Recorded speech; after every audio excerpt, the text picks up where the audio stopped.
Okay, testing 1 2 1 2 1 2. Happy Sunday. Although Sunday's nearly over now, so I'm not so happy.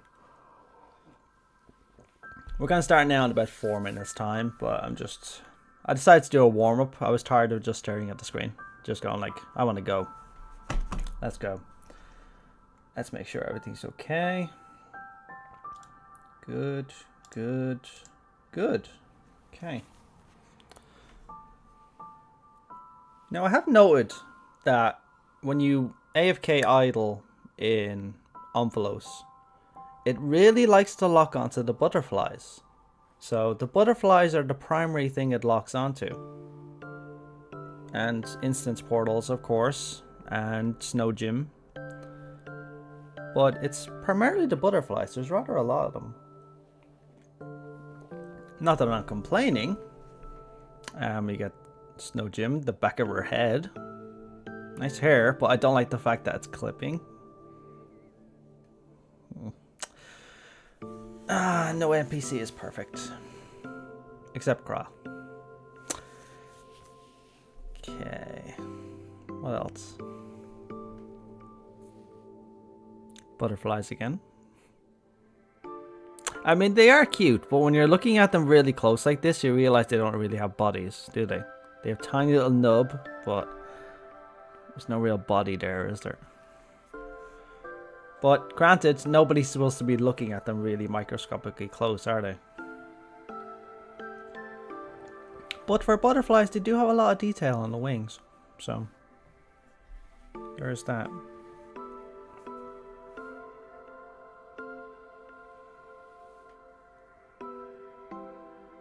Alright, that's enough idling from me. Time to get to work. So, I hope everybody's having a happy Sunday. It's been a nice restful weekend for myself. Did a lot of rollerblading, did a lot of activities. Otherwise, I was just looking forward to this stream all weekend. I look forward to anytime I upload a video and I have the stream in like a week's time. I'm always looking forward to it. I'm always just very excited, just like, let's go. Maybe they will get bodies in 7.0. Considering the graphic overhaul, you never know. I mean, I'd imagine some things would need to be... I'd imagine some, like, NPCs, some environments will need to be modified when the graphic overhaul comes in. I mean, I'd imagine some of the textures wouldn't react well to a graphic overhaul. The graphics themselves would need to be modified. Some of the designs would need to be changed. So, I'm really looking forward to seeing how these things are going to look. And if I was a betting man, which I'm not, but I'm going to bet this time, I'd like to bet that we're going to see some of the graphical overhaul changes incoming for 7.0 at FanFest at the end of the month, which I'm hoping so. Really hoping so. It only dawned on me today that FanFest is at the end of the month. So, let's go. I'm dying for I love FanFest. So, I'm dying for it. I'm really looking forward to it. And then we have our own FanFest for EU in October, which I'm going to be attending, which I can't wait. Dying for it. Then we have the Japanese one next year, which they haven't really released many details about, but I'm expecting those details to come in the next live letter, whenever that's going to be, really. I'd imagine that's going to be in like a month's time, or maybe just before FanFest, although I doubt it, because the developers do need to travel to FanFest, so. But anyway, the clock has struck 7. It's time to get this show on the road.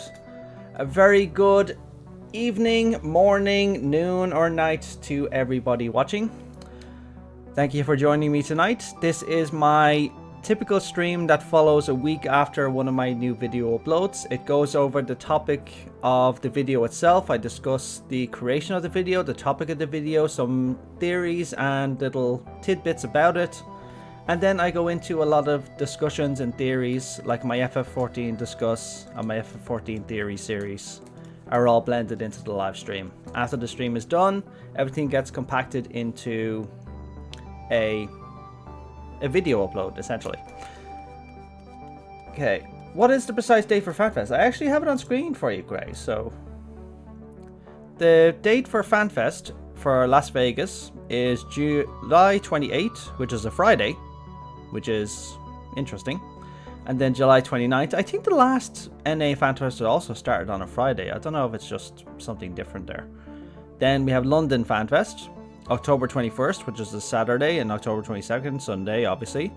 Then beginning of the year, next year, we have the Tokyo FanFest. So we only have the dates. We don't really have much else information about it, but that will follow in these two FanFests, guaranteed. But anyway, that is going to be a topic I'm going to be actually addressing in one of my discussion topics. So look forward to that after we get through with the discussion main topic of the video, which is the discussion of my latest video upload, which was the creation of Eorzea, myth versus reality. Now, excuse me. My main reason for uploading this video was I realized that our entire concept of what the 12 are is going to be flipped on its head with the next patch coming, which is 6.5, which coincides with the release of the third Alliance raid in the path of the 12. And we're going to learn, hopefully, exactly why it is they've deemed to show themselves and why they've been challenging us to combat outside of gameplay purposes, because it would be a boring Alliance raid if there was no combat, would there? But it's a very important topic because the 12 are ingrained into the lore of FF14. Or more specifically, they're ingrained into the lore of Eorzea, because faith in the 12 is not really adopted outside of Eorzea. At least, as far as I'm aware, I've never seen a mention of the 12 or a worship of the 12 outside of Eorzea's borders. But now, where was I? I got lost already. But yeah, my primary reason was to cover the topic itself of the myth of creation. The myth of its creation itself is a story that's written in the Eorzean Encyclopedia. I broke it down a little bit and I kind of elaborated on it just to make it more digestible as a story narrative. But I wasn't going to make it unless I had something to add. And I did have something to add at the end, which was the parallels between the myth of Eorzea's creation and the actuality, the truth of Eorzea's creation. So I'm not sure if I'm able to actually pull up a copy of the creation of Eorzea. Let me double check here. I'm not sure if people uploaded pages of the Eorzean Encyclopedia, but I'll have a look now. Although when I googled the creation of Eorzea, my video came up, which is cool. I like that. Let's see. Do you know what? I can't bring it up, but I do have my encyclopedia right here. The T goes aside because I am not spelling anything on it. My pride and joy. Okay. Which has a slight bend in the page here. Okay, let's see. Let's see. Where are we going? Yeah, the creation myth of Eorzea. So, the creation myth of Eorzea has taken on countless forms over the ages. One prominent astrologian and theologian, Lupin of Charlian, has spent his academic career studying the overlap in these renditions and has compiled what he claims is a definitive tale. Now, the tale that I dictated, as I said, I elaborated on certain aspects of it, but I essentially kept to the original tale, which was apparently transcribed by a person named Lupin of Charlian, and he took all the myths, all the legends, all the stories, all the tales of the peoples of Eorzea and compiled them into a creation myth. So the creation myth itself is just a hodgepodge of everybody's opinion of what the creation myth of Eorzea was. And it kind of reads like that as well. It reads like at first there was nothing, then there was the Big Bang and everything started to come into form. And it only deals with the creation of the realm itself. Well, technically it's an elaboration of the planet's creation, but it mainly just deals with Eorzea. But you have to remember, the tale itself even though it's read by players, you technically have to look at it through the lens of a citizen of Eorzea. How they'd perceive the creation of Eorzea. Don't forget, most of these people who walk the streets of Limsa, Leminsa, and Gridania, and Ul'dah, and beyond don't know much about the truth of Eorzea's creation, of the world's creation for that matter. Most of them won't know who the Ancients are. I don't think any of them know who the Ancients are. I don't even think the leaders of the city-states are fully privy to that information. That information is largely compartmentalized. They know who the Ascians were, but as far as I'm aware, they don't know that the Ascians were the Ancients. At least it's never been referenced, as far as I'm aware. But I mainly took at it, I looked at the entire story through the lens of an Eorzean citizen. Mainly for a couple of reasons. The first one is I wanted to look at it through their lens and feel what it'd be like for a person who looks at them and goes, these are my gods, this is my faith, and this is how it's written. It's essentially like somebody reading scripture. Then the other one was primarily to do with the events of the Alliance raids of Endwalker and the potential ramifications of what's going to happen in 6.5 from the perspective of the in-story narrative and the people of Eorzea. So what do I mean by that? So ever since the start of the game, even 1.0, when we logged in, the 12 were the first thing that greeted us because we had to choose a patron deity. We had to choose, I can't remember exactly what the terminology was for it, but when you created your character and when I created my character and everybody creates their character, they pick a patron. There's no exact reason they're given for it. Long ago, there used to be some significance of picking it in terms of stat differences. I'm not sure if that's still the case now. But everybody had to pick a patron deity. And people just went, I don't really understand, but it seems to match up to our calendar. So people mostly picked their birthday. I think that's actually what I picked as well. And I think I ended up with Daliak the Scholar as a result. I'm not fully certain. But yeah, the 12 greeted us when we first stepped into Eorzea. Not literally, but the mythos. And they've been part of the mythos ever since, all the way up until this point. People don't go, oh my god, they go, by the 12 and stuff like that. You hear Alpha No mention that every 5 minutes. By the 12, by the 12.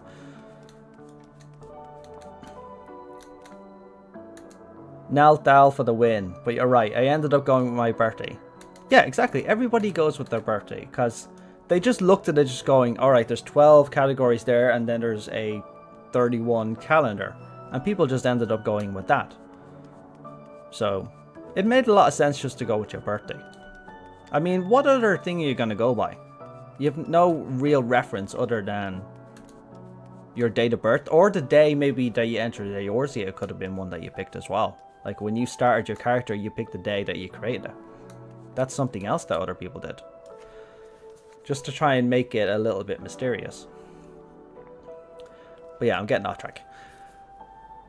But my main point is, I wanted to view the creation myth of Eorzea and study the potential ramifications on the Eorzean people and the story of FF14 overall. So, the main thing that was on my mind when I was creating it... Let me move my mic here. I can barely hear myself because my sound is actually going through my speaker, so I actually hear myself, so it's not noise cancelling, especially when I have the Spriggan on. So I want to be able to hear my own voice, because when you're hearing your voice like this and it's muffled, you can't really hear yourself properly. Okay, you guys should be able to hear me much better as well now, because I can hear myself. But yeah, back on track. I wanted to study the ramifications of what's happening in the Alliance raid and how it would pertain to the overall story of FF14, and also the NPCs, the people that reside in Eorzea. Now, what do I mean by that? The 12, up until 6.1, were considered mythical. Like, people believed in them, but there was never any evidence to state that these beings actually existed. There's lots of creation myths, hence the ones I went over in the video, but there was never any concrete evidence. Everybody picked a patron, but it's not like these patrons dropped out of the sky and just go, I bestow blessings upon everybody, and then flew away again. But now that they've revealed themselves in 6.1 and 6.3, they've been doing combat with us. They need us to do something. They have some sort of dream or aspiration, which will only be revealed in 6.5. We don't have all the puzzle pieces, unfortunately. But whatever it is, seems to be significant enough that they needed to appear themselves. There's a multitude of reasons why they could have done it. Hydaelyn's demise is one of them. The disappearance of Zodiac is the second one. Like, there's a number of different theories and ideas.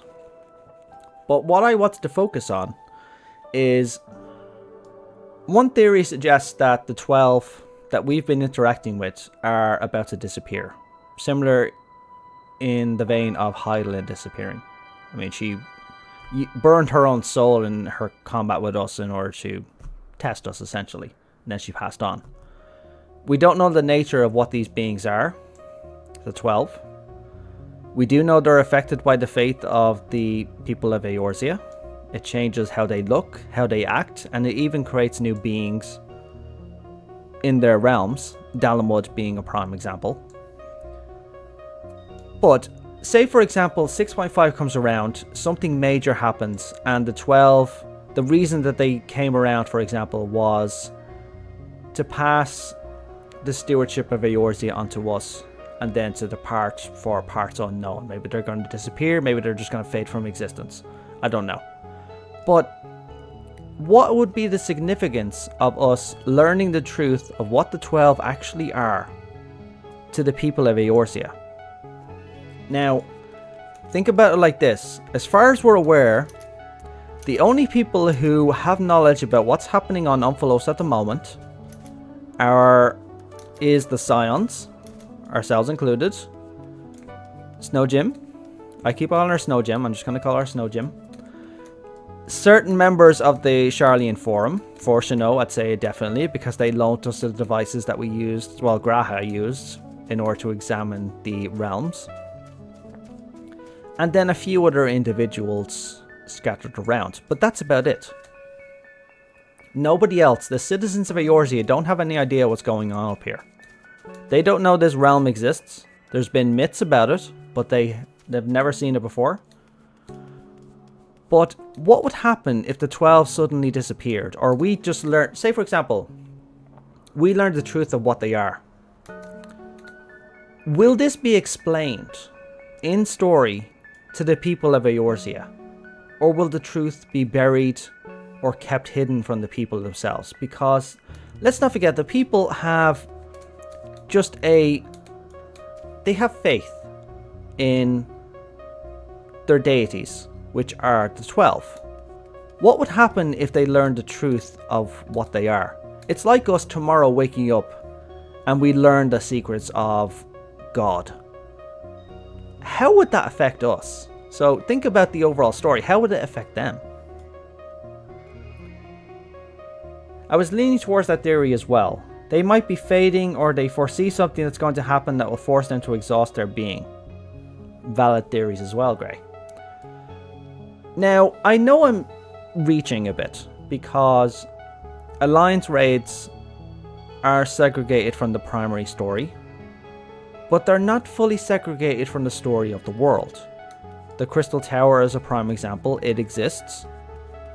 The NPCs know about it, so its existence and what happens in it is known to the people below.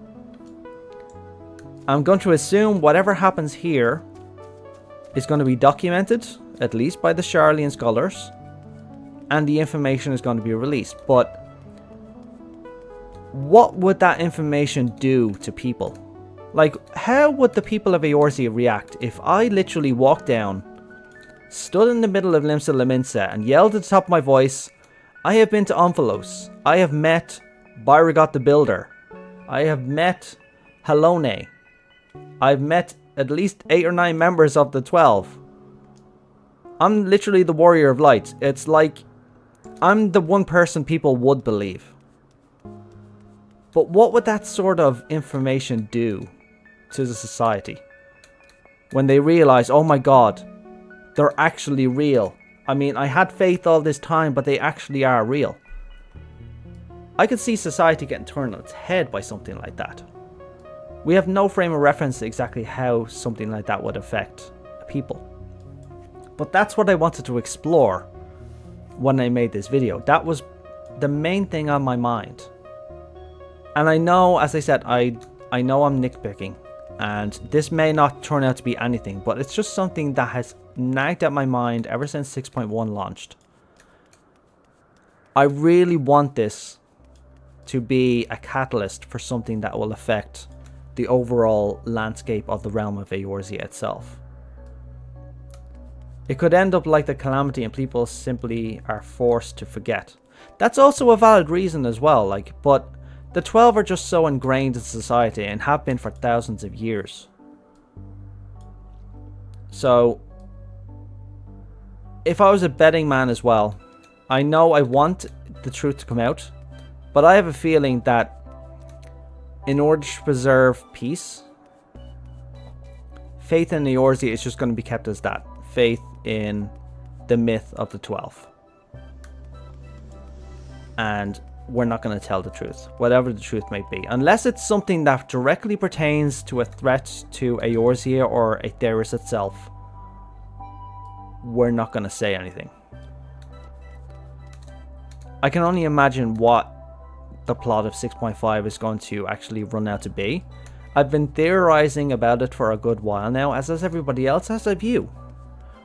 But I can't really figure out exactly what it's going to be. I'm assuming there's some threat, but they're not exactly acting like there is a threat. They're acting like there is something they need us for, but they haven't specifically stated what it is. However, whatever it is has required them in order to weigh us.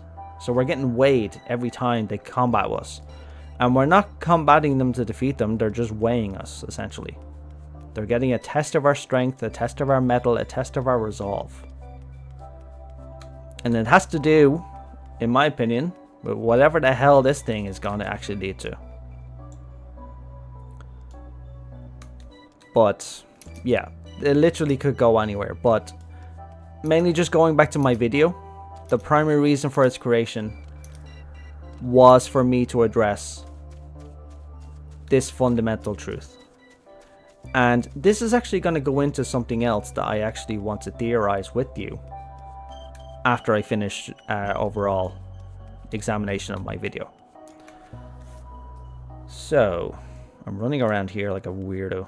I was going to go into an alliance raid just for the hell of it, but I have a feeling I wouldn't be able to actually focus on the chat or anything else, and especially since I'm still trying to learn Black Mage. I've been playing it for months now and I still haven't fully learned it. I'm pretty bad at it, to be perfectly honest. Although I'm a good bad at it, if that makes sense. Do you think it could tie into whatever Golbez is doing? Even though there aren't many threads connecting this theory, maybe his actions prompted their own. That's the theory I'm actually going to get into. So, I'll get to that. You know what? I'll probably get to that now in a couple of minutes, because there's not really much else I need to actually explain about the 12 and what's going on. Although I will finish off the analysis of my video by... I did mention at the end of it, one of my main theories regarding, or one of my main concepts of the video itself was,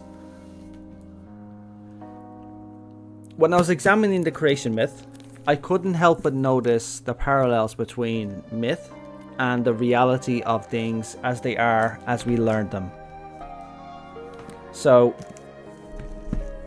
yeah, Kragon, you're right. I'm not going to go in because I'll only end up just going crazy. I'll end up killing everybody. I'll end up killing myself. I'll get depressed.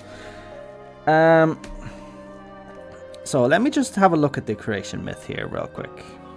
So, the first line of the creation myth states, "In the beginning, there was neither light nor darkness, only the whirl." So, essentially, in the beginning, there was nothing. And then there was a swirling vortex of energy in the middle of the nothing, and creation sprang out from it. That lines up with other creation myths around the world as well. There was nothing at first, and then a being sprang to life, and everything else got created from there. So the creation myth of Eorzea draws a lot of parallels with creation myths of the real world. And that makes a lot of sense because a lot of the story of FF14, both main and side story, draws direct inspiration from historic events and historic mythology of the Earth itself and all of its previous civilizations. But I couldn't help but just look at it and just go, there's a lot of analogies for the truth of the creation of the world itself. So one of the prime examples I gave in the video itself was the comet being summoned down by Nemea in order to destroy the excess that her children had created in order to bring balance to the world. Sounded like a perfect analogy for Hydaelyn, because we know Hydaelyn dives up, then she dives down like a meteorite and slams down, and then she shatters the world essentially, and that's how she created the reflections. It sounded like a great analogy for that, but everything else just sounded like little tiny nods to the creation myths of Eorzea as well. Like the first half of it is essentially going through, at first there was nothing, then a god came into being and they started creating the firmament, they started creating the waters, the rivers, the seas, the mountains start springing up, and then life just starts to balance itself out. Although I do find it interesting that when you look at the creation myths, Nofika is the one responsible for creating life itself, which is very interesting. And I find her to be a fascinating figure, Nofika in particular. Primarily because, if you recall from 6.3 when we were traveling around with the members of the 12, as they wanted to learn more about the realm and our connection to it, and vice versa for us to learn more about them. Nofika's interactions apparently with the elementals of the 12's Wood was very interesting. So they sensed that she arrived in the 12's Wood, and they all reported into her just going, "It's an honor to meet you, ma'am. This is like such and such." It happened off screen, of course. We didn't hear about it. But they all reported to her. But I found that fascinating because the elementals have been dead silent since the events of the Calamity itself. In 1.0, and the story, the main story and the side story, the elementals were in plain sight, wandering around, doing their thing, communicating with us as well. So we could have open dialogues and communications with them. After the events of the Calamity, the elementals were greatly weakened, as was the 12's Wood itself, and all communication with the elementals falls to the white mages, for example. Or I can't remember the exact name of the horned individuals in Grania, but it falls to them. It falls to their group in order to communicate the feelings of the 12's Wood itself. But the fact that the elementals woke up enough to report to her, just going, yeah, things are going okay, I guess. We're still pretty weak at the moment. It's going to take us like 1,000 years to recover or something. But I found that very interesting, the fact that they all woke up and they all communicated with her. And I'm just like, okay, start waking up a bit more now and start communicating with us, because I miss the elementals. Pajai or something, thank you.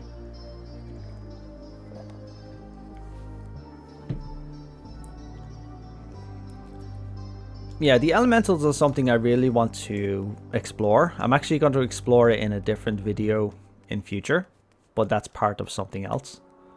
But yeah, the elementals have been very quiet ever since the Calamity. Changes to the realm caused a lot of different things to happen.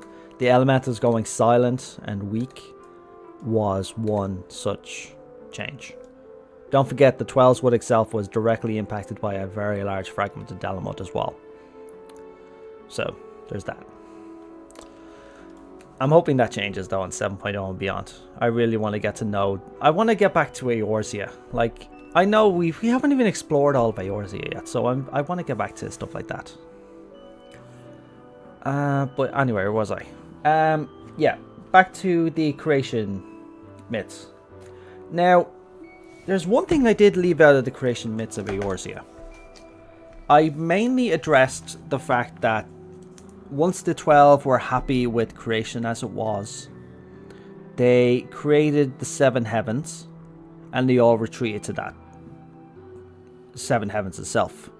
But in the mythos of Eorzea, which is in the encyclopedia, at the same time they created the 7 heavens, they created 7 hells to mirror them. So the heaven of fire was one of the first places that we fought, and the heaven of lightning, but there's also a hell of lightning at the same time and a hell of fire. So for example, let me read the hell of heaven and fire to you real quick, directly from the encyclopedia. In the heaven of fire sprawls an endless city, built by Naldal from golden bricks fired in the heat of Azema's sun, which we saw directly. Here reside the just and the fair, the honest and the philanthropic.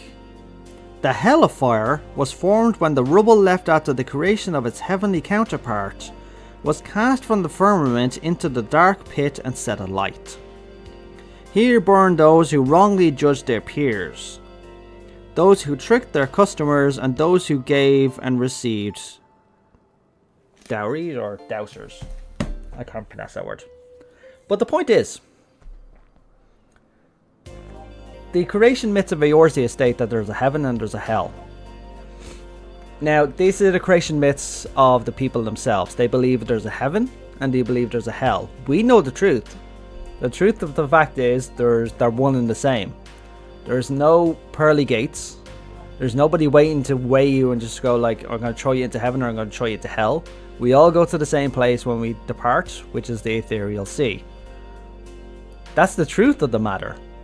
But the Eorzean people believe in a heaven and a hell. But their belief, don't forget, directly affects the 12 and their environments. So, them believing in a heaven of fire and a hell of fire would make them both possible. But we've only seen the heavens. So we fought in the heaven of lightning first, then the heaven of fire, then the heaven of earth, and the heaven of ice. We still have 2 more heavens left. However, don't forget there's a polar opposite to this, and there is a 7th heaven as well, which we haven't seen yet. A lot of people theorize as well that this is the 7th heaven, Omphalos itself, that connects all the other 6, which is plausible. But we can't escape the fact that this thing is here. It's not a portal to the other realms, because the other realms have their portals right here.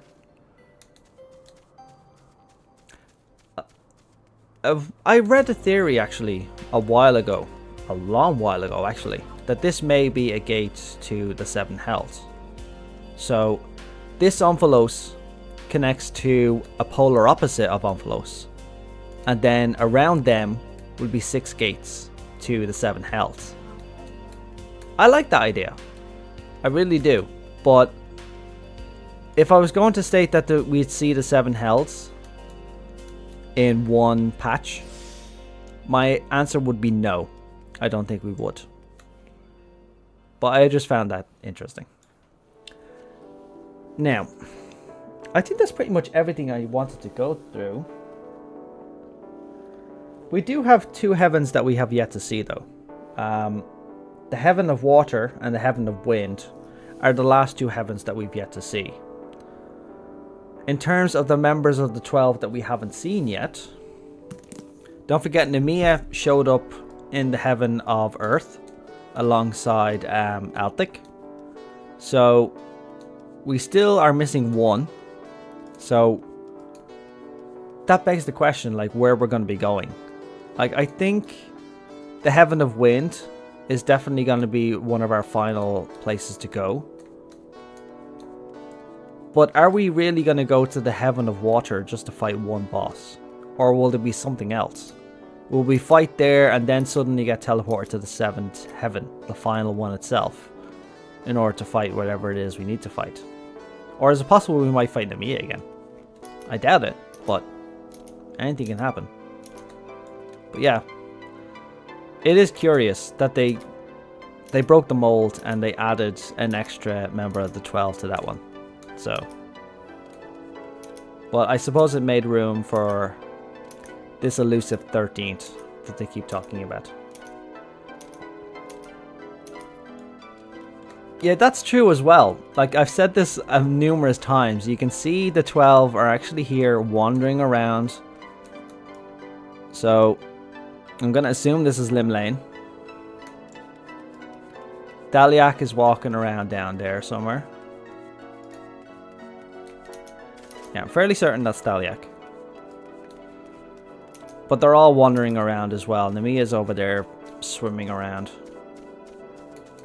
Then you have Halone is over here.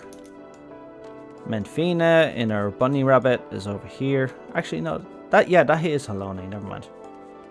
And I think the only one that's missing is Nafika.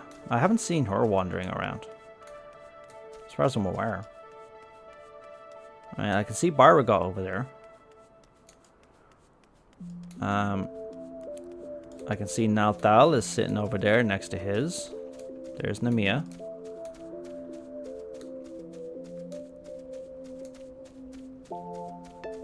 Oh yeah, there's someone else over here as well.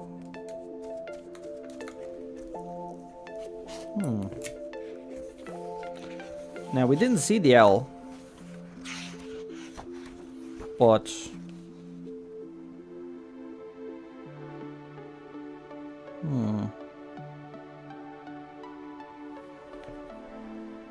wait, hang on a second. No, we haven't met Daliak yet. Sorry. We've met Altic. We haven't met Daliak. So, as far as I'm aware, we never met an owl. So that could be Daliak. You never know. But yeah, I'll probably get into that closer to 6.5, to be perfectly honest, because it is a... The L must be Daliak being a scholar type. Yeah, I'd agree. And the fact that he's hanging out over by the Haven of War just makes sense. Just like the others are hanging out by their respective domains as well. I don't see Nafika. And if you look at the Realm of Wind, we only see one.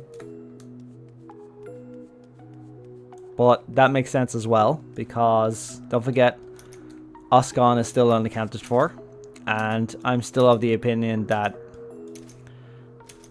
Sus Derek is Oscan, just like everybody else, doing his wandering ways and just doing his own bit. But yeah, we'll leave him at that. But that's essentially about everything about the video of the 12 I wanted to go through. I want to get on to the theories and the discussions now, because that's the main meat and potatoes. So what will I go through first?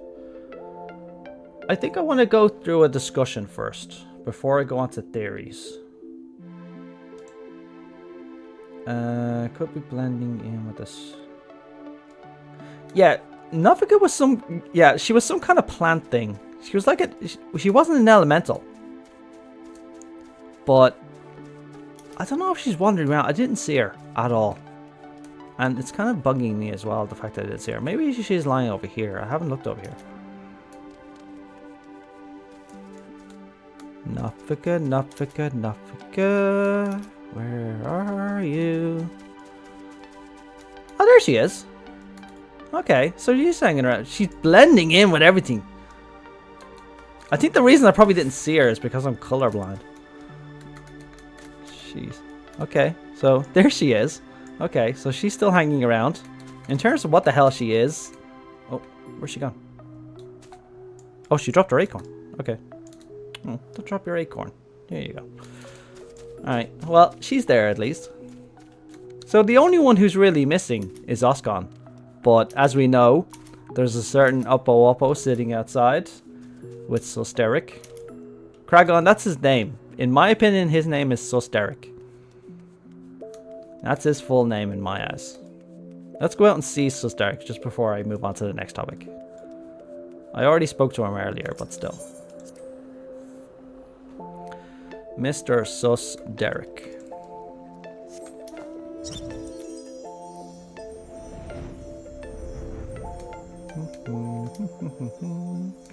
Over the wreckage of the Agrius, over to Derek. Oh, come now. You really needn't worry about me. I meant it when I said I would strive with you to the last. So go on, tend to your own duties, and let us meet again when the investigation resumes. Very well, Derek. Why don't you go wander around and create us a couple of more mountains? Because I know you and him are Oscon. We ain't silly, we know the truth. Look into my eyes, Derek. No. I don't want to look at the camera. What? Look into my eyes, Derek. You are sus. And I vote you off this spaceship because you are so sus.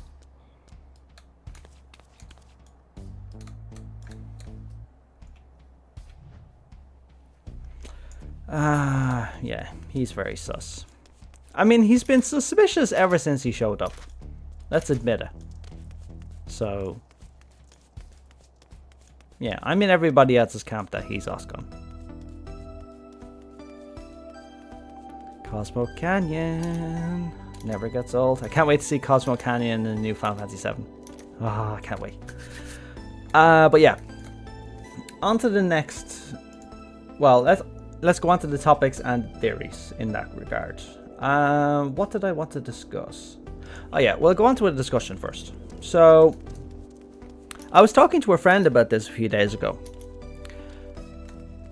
Of islands, specifically. So, let me teleport over to the lower Morby dry docks.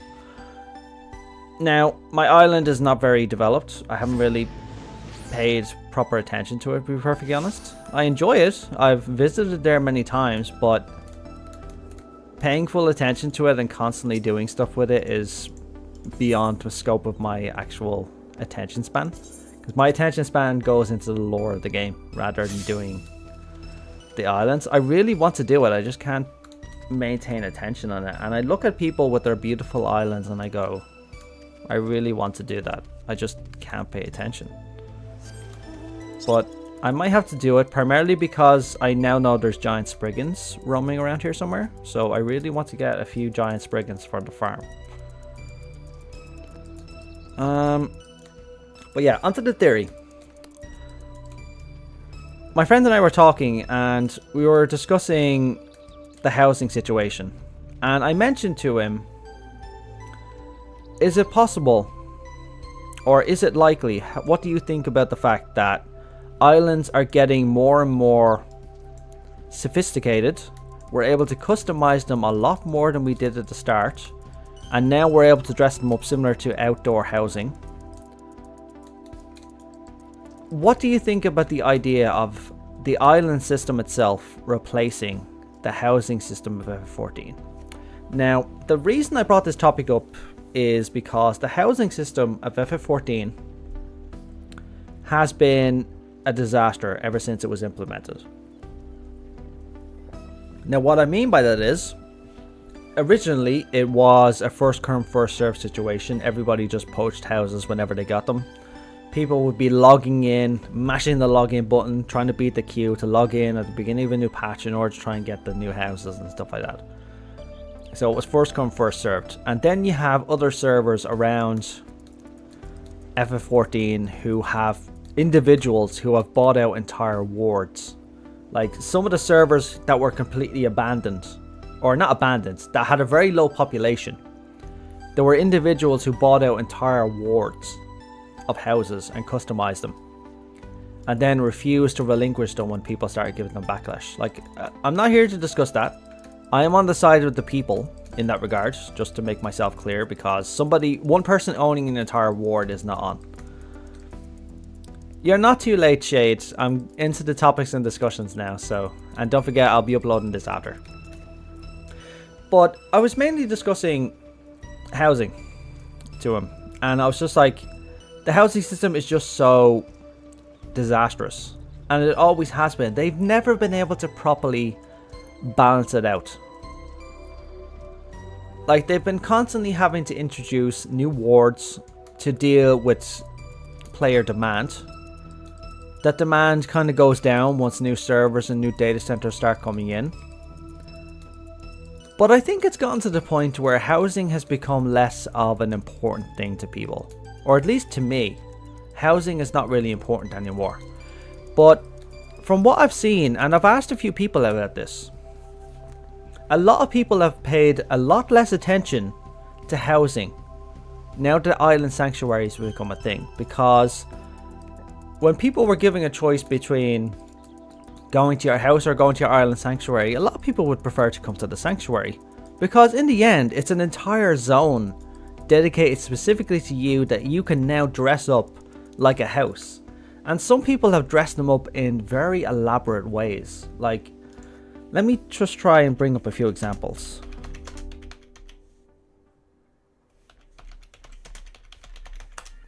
So people have been getting very creative with the designs of housing. I saw one there a few days ago, but I'm hoping I can find it again. Just give me a sec.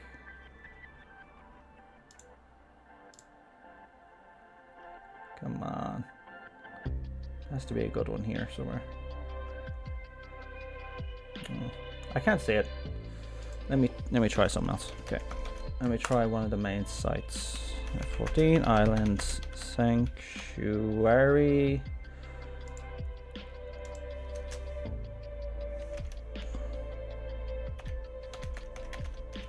Furnishings.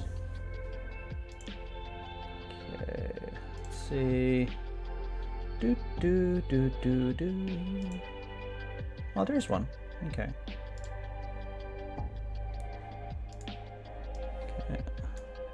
I mean, look at that. I'm not sure if that's... But this is an example of what you can do with the overall furnishing system. And that is amazing. And this is like a space you can invite people over to as well. They don't have to jump through wards and stuff like that in order to see it. But that's I think that's... I don't know if that's a player-made example or if that was a patch one. But the point is, you're able to dress up your own thing similar to that. And to me, that is incredible. But this is what's had me thinking as well. People are caring more about island sanctuaries these days than they are about housing. But in my mind, the island sanctuary is a perfect replacement for the housing system. Now, I will stress that Naoki Yoshida has on numerous occasions stated that the island sanctuary system is not meant to be a replacement for the housing system. But you have to... The specific words he said, it's not meant to be a replacement. That's not to say it can't be a replacement. So they could eventually turn around and just go, the housing system is more trouble than it's worth, it's taking up too many resources. We've decided now that island sanctuaries are in a place where people are happy with, they're able to customize them similar to how housing was. We've decided we're going to decommission the housing system and we'll give everybody a refund of their housing plot. They've refunded housing plots to people before, so that's possible. There's definitely a system already in game for it. So if they demolish houses for everybody, there are NPCs that will collect them and they can get a refund. I think it's something that's highly likely, in my opinion. Maybe not in 7.0, maybe far in the future. But I think as this island sanctuary system gets more and more advanced, they'll turn around and just say, islands are now at a place that we're happy with.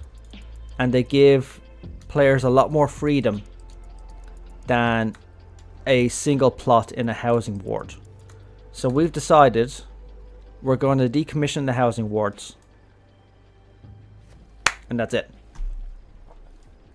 I, for one, wouldn't be sad, to be honest, because I barely pay attention to housing anymore. I mean, if they introduce like FC islands as well, which would be really cool. And if they improve the ability to travel to and from these islands, which I think is actually going to come as well. I recall they mentioned that they're actually going to improve it at some point. Instead of you having to teleport to Morby dry docks all the time. The music has stopped. Here we go.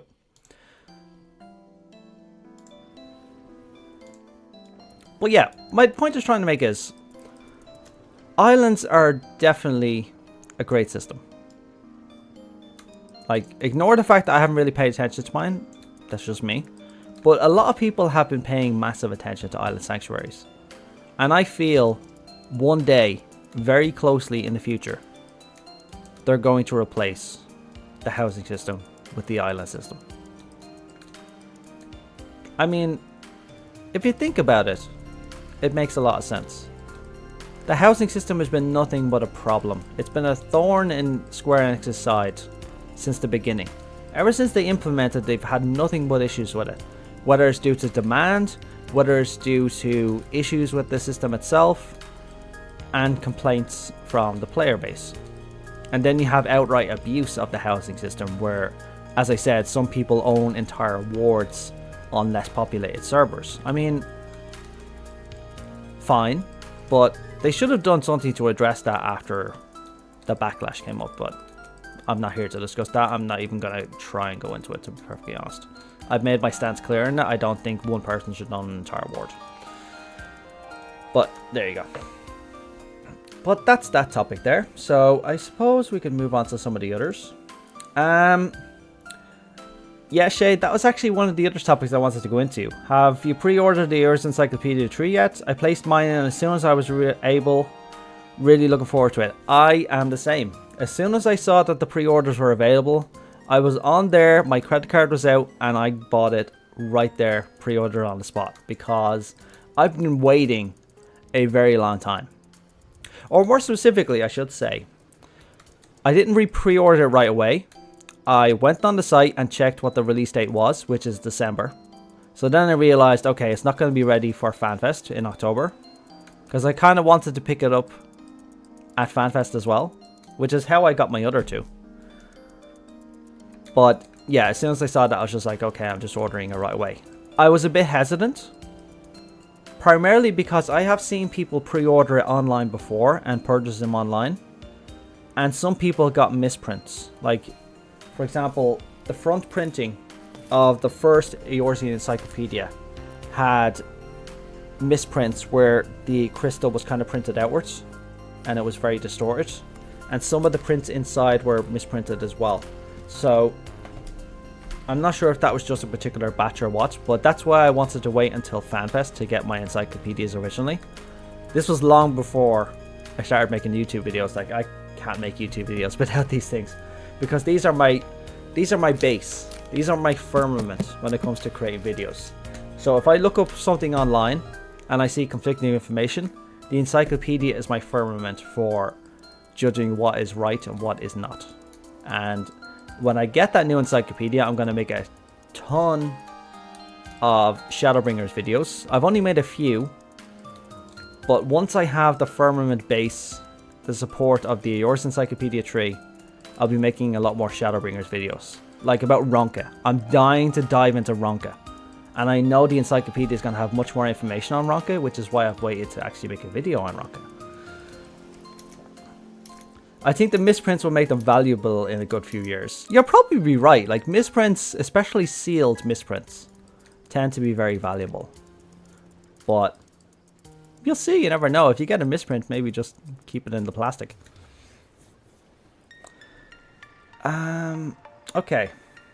That's another topic actually done, because that was another topic that I actually wanted to bring up. I suppose I'll get to the meat and potato. So the meat and potato is the thing I look forward to on every Sunday dinner. So my Sunday roast is the potatoes. So time for the potatoes of this video. Now, as I mentioned at the start of the video when somebody asked, we have 3 FanFests coming up. We have FanFest at the end of this month. Please look forward to it in Las Vegas. Then we have another FanFest in October for EU, and then we have a third FanFest at the beginning of 2024 in Japan. Now, I have a theory about what's going on,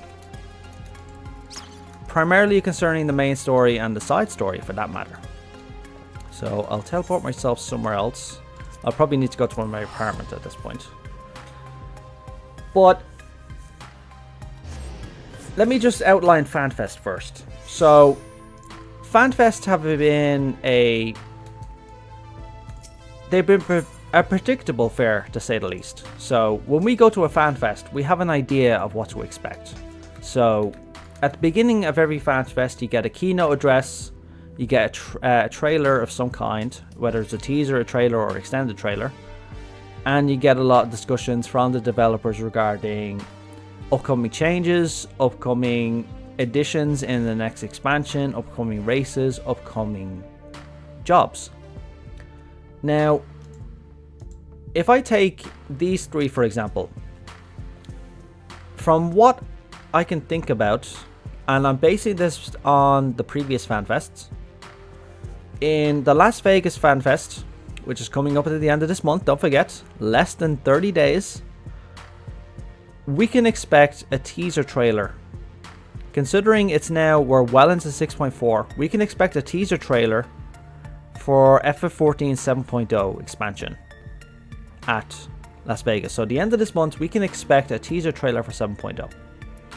Then, a few months later, in October, at EU, we can expect an extended teaser trailer, or just a standard trailer for 7.0 expansion. And then, at the Tokyo FanFest, we'll get a full extended trailer for 7.0 expansion. Now, these three FanFests will give us information about all of the upcomings for 7.0, the plots, the system changes, the graphical changes, anything and everything gets explained at these three FanFests, and it's broken up evenly between the three. So we'll get most of the teasers at NA, we'll get a lot of elaboration and extra info at EU, and then we'll get the full explanation in Japan. That's generally how the FanFests for FF14 have worked up until this point. However, the FanFests of the previous expansions all had a predictable layout. So I've gone into this before, but the patch cycle for FF14 is you have an expansion, then you have 3 patches in order to finish off that expansion story, then you have 2 follow-up patches that will elaborate the main story going into the next expansion, and then the model resets itself and continues on. My tea is cold now, I'm very sad. But my main point is, Endwalker flipped the model on its head. So when 6.0 ended, it ended all the storylines that came before, and that meant that 6.1, 6.2, all the way to 6.5 are going to be new stories or setting up for the next decade. Now, we can't really read Endwalker properly because we don't know exactly what's going to be happening, because everything just seems to be laying out a new narrative. They've been dropping hints left, right and center. We can't really piece together exactly where it's going. 6.5 is going to be the last puzzle piece that's going to put everything together. But my main point is this. At the previous FanFests, so when the first FanFest would come around for Shadowbringers, for example, we got the teaser trailer for Shadowbringers. By that point, we were already past Stormblood. So patch 4.3 was already gone by that point, and we were already waiting and expecting the new expansion, and the story was already setting us up for the coming of Shadowbringers. Like, we knew something was happening, something was coming, but we didn't know what it was, and then we got the Shadowbringers teaser trailer, and that started to put the pieces into place. And that's what happened with the previous expansions as well. However, everything is different now. We're in patch 6.4 at the moment, and we have a teaser trailer, more than likely. It's 90%, I'm 90% sure there's going to be a teaser trailer for 7.0. But we're at a point where we don't really understand where the story is going. So we can expect the teaser trailer for 7.0 in a month's time, less than a month's time, to give us a picture of what 7.0 is going to be and inform us about exactly what the hell is going on with the story of FF14 right now. Because as of right now, we have no idea where 7.0 is going. We can see a lot of things being set up, but we don't know what's happening. And I have a theory. I have a feeling that everything that's happened in this expansion, the main story with the Void, Golbez and all the others, the side story with 12, and all the other side quests like Tataro's Grand Endeavor, and all the other side content in FF14 and Walker is all accumulating and is going to combine together into the narrative of what's going to happen in 7.0.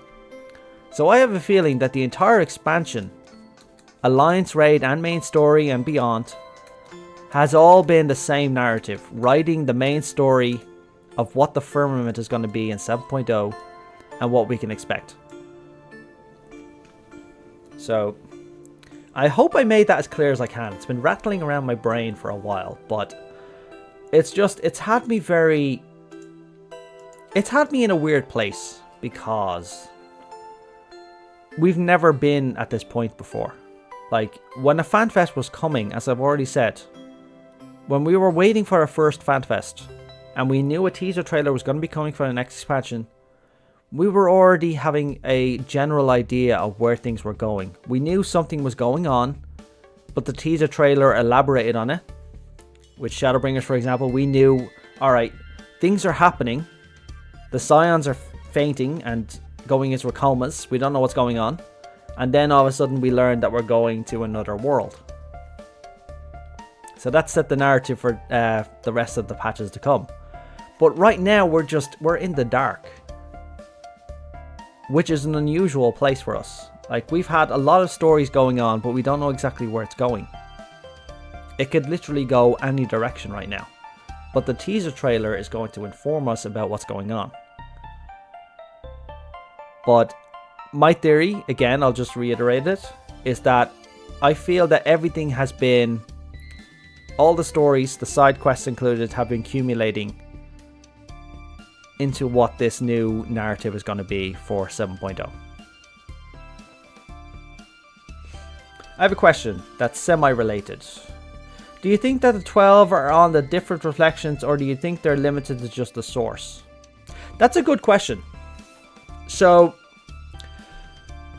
if we think about this, right, 6.3 ended with an elaboration or a nod to some 13th figure that's related to the 12, and everybody suddenly started to assume that it's the Watcher on the Moon. Which, I guess, okay. I don't think it's going to be him, but I think he's going to have some idea where to point us.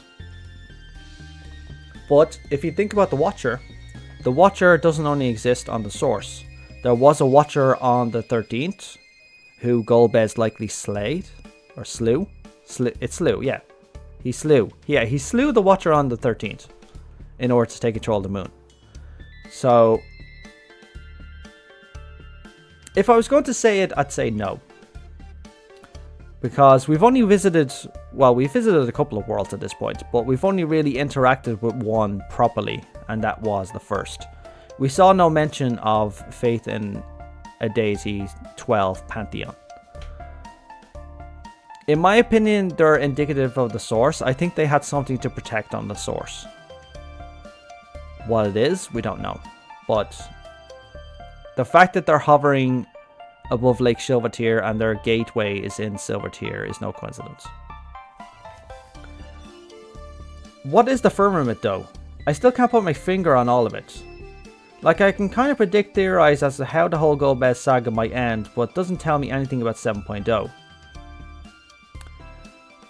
That's the thing, we don't really understand exactly what's going on. We know now that Golbez is not actually Golbez. Golbez is his friend wearing his armor, most likely.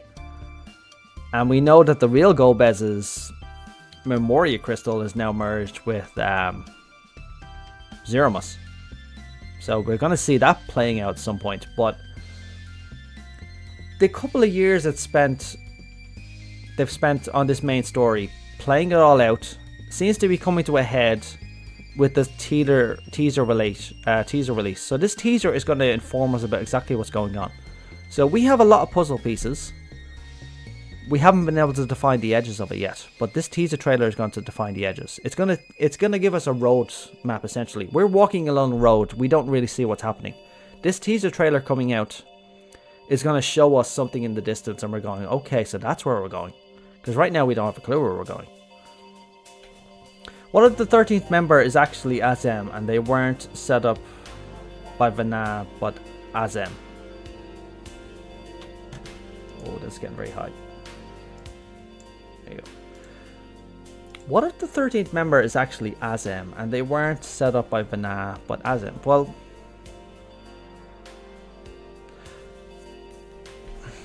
let me think. Well, we are Azem's soul. We know that. Although we do know fragments of our being still exist on the other reflections, and a lot of them have probably passed on as well back to the Ethereal Sea. And we can't forget that soul does not make the being. Memory is also a factor. Just because we're the reincarnation of the soul of Azem doesn't make us Azem. It makes us, yeah, we have his soul, we're reincarnated, of course, but we don't have his memories. So we're not the actual being Azem. So his memories are probably, if they haven't dispersed, he's still sleeping in the Ethereal Sea. Or she, or they. In terms of the 12 being their creation, I'm not fully certain. It is interesting to think about, but if you think about this, Azem, the original Azem, has had influences on the side story of Endwalker. So, for example, he somehow expected that we were going to show up. His future incarnation is going to show up on Elpis to assist Elidibus. God knows how he knew that, considering we travelled back tens of thousands of years, long after Azem was dead, and somehow he knew we were going to show up. My theory on that is regarding that we're going to travel to the past, even further back than Elpis, in order to meet ourselves. I don't know how that would work, but it would inform about why we ended up turning up again. Because there's no way to predict that your future incarnation is going to show up at an exact point in time to assist somebody. How would you know that? There's no way for you to know. It's like pointing at the sky and just going, I predict a comet is going to fly out of the sky and hit me. No, doesn't happen. It's been a confusing plot point for me. I don't really understand it. But in terms of whether or not the 12 are his creation or their creation, it would be interesting, but I don't think so. Azem clearly had their own motivations. They didn't side with the convocation, so hence that this 13th seat was vacated. They also didn't side with Vana, and they chose to do their own thing and have themselves sundered in the process when Hydaelyn went through her plan. Whether or not he actually knew that was her plan originally is anybody's guess. I'm going to assume the answer is no, though, because he was approached originally in order to summon Hydaelyn, and he refused. I'm assuming he didn't want his soul to be destroyed. And I'm assuming Vana knew that at this point. She knew that we were Azem's reincarnation at that point. So she would have went, I need your help on this, but I'm not going to let you sacrifice yourself, because you will be needed. So I'm going to say no, but it's entirely possible that their creation or their origins were set up originally by Azem. It doesn't mean that they're knocking around right now, but he could have laid the groundwork. Or they. I need to say they a lot more because their gender changes between the two of them. But yeah, it's an interesting theory, Shade of Red. I'm going to say no, personally, but it is entirely plausible that they laid the groundwork for their creation. So, entirely possible.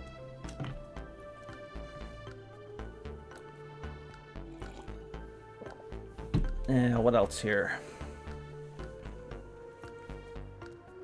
I still can't put my finger on it at all.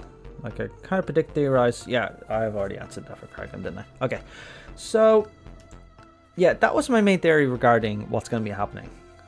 This month is especially important for us because of FanFest.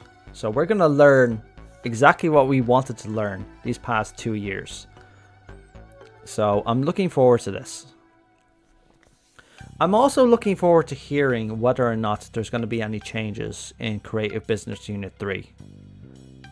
Because let's not forget that business unit was split in two in order to develop 14, or develop updates for 14 and develop 16.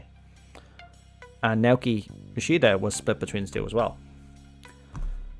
Now that there's nothing but patches to do for 16, can we expect some change in the development cycle of 14 now that 16 is no longer on the equation? And this mainly comes to the fact that the patches are long and far in between. It's no exaggeration when I say players are getting frustrated about the fact that there's 6 months between stories, but they're getting particularly frustrated with Endwalker, and a lot of people are viewing Endwalker as a weaker expansion. It started off incredible because it tied a bow on everything, but afterwards a lot of people are of the opinion that Endwalker is not grabbing their attention. And I'd frankly agree, because unless you're paying attention to the entire thing, you're going months and months and months between patches. And the patches to a lot of players don't feel that long or that detailed. So they'll digest it within a couple of weeks, a month maybe, and then they're gone. Then 5 months later, a new patch comes out and they're like, alright, I've been away for so long. This is a model that's been encouraged by Yoshi P. He says, you shouldn't just devote yourself to playing 14. Play it for as long as the content interests you and then come back when new content comes out. It's fine. But a lot of people are of the opinion that the patch cycle is just too long now. And I'm in the camp that agrees. It's too long between stories. Do you think there might be a time skip coming with 7.0? It's only a matter of time until the twins get tall. Shade of Red, I actually did make a video about that a while back. So if you check my channel and look for time skip, I actually did make a video on my theories on why I think there is going to be a time skip. So if you haven't seen that yet, I highly recommend you check that out. So I went into all my theories regarding that. But in my answer, I think it's highly plausible that we would get a time skip. My main theory for it, just to reiterate the main discussion of that video, my main theory was with the massive graphical changes that are incoming for 7.0, which are going to change the overall look of the game, it would be a perfect time to update landscapes, cityscapes, NPC characters in order to progress the story onto the next decade. Yeah, please do. It was a video I really enjoyed watching, or creating rather. But yeah, that was my main theory, that the graphical changes directly coincide with 7.0, and that would be the perfect opportunity to make NPCs grow older, landscapes to change, cities to be properly rebuilt after the calamity. If you look at some cities, they're still recovering from the calamity. Like in Ul'dah, the is it the Melvanith ossuary is still closed because it was damaged in the calamity. But where is it? It's around here somewhere. It's in the steps of Thal, isn't it? Yeah, there we go. So where is it? Where is it? It's over here, is it? No, it's over here. It's over here. Yeah, where the blue mages are. So right here was the temple of worship for Nald, I think it was, or Thal. I think it was probably the worship place for Thal, and it was damaged in the calamity, so now nobody gets in. I think Nonamida has some. Yeah, Milvaneth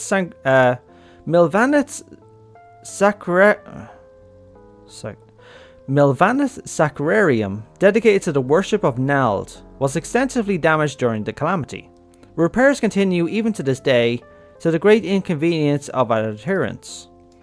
So a lot of people who came here for the worship of Nald instead go to the Asenath ossuary, where the Thaumaturge's Guild is, in order to do their worship. But the point is, you have places like this that were available in 1.0 that have been sealed off ever since 2.0 and beyond, primarily because they just didn't need to add them, I guess. But also just like to say, like, yeah, the calamity damaged this place. Nobody can go in here. But it's been a decade now. I mean, I think the repair should be done by now. So 7.0, open up this place, please.